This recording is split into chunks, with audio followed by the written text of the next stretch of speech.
Bonjour tout le monde, aujourd'hui on va parler du motif numéro un de rendez-vous en sexothérapie. C'est la baisse de désir qu'on appelle l'anaphrodisia. Donc c'est quelque chose que je rencontre fréquemment, que ce soit dans les rendez-vous individuels ou rendez-vous de couple. Et on va parler plus particulièrement de quand il y a baisse de désir, est-ce que de mon partenaire, est-ce que j'ai une responsabilité?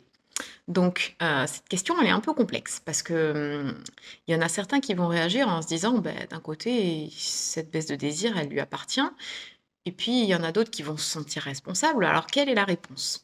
Eh ben, elle est pas évidente parce que, vous avez une responsabilité, oui et non. En grande partie, non, parce que le désir, il nous appartient à nous et c'est, effectivement, à la personne qui est concernée de voir si cette baisse de désir lui pose problème et si elle a envie d'y remédier, déjà en premier lieu.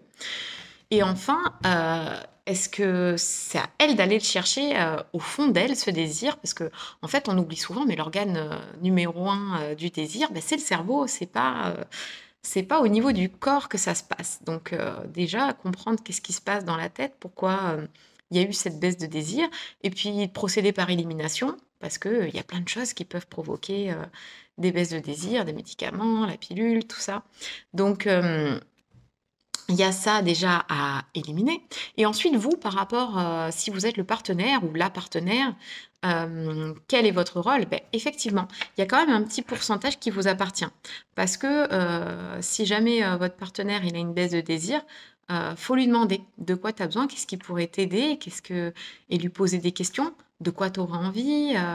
Qu'est-ce que est-ce que, voilà, un simple massage pourrait t'aider?» Donc vous avez tout à fait un rôle à jouer et fréquemment d'ailleurs, les personnes qui viennent en individuel, je demande, parfois que, lors d'un rendez-vous, il y ait le ou la partenaire qui intervienne parce que ça aide beaucoup.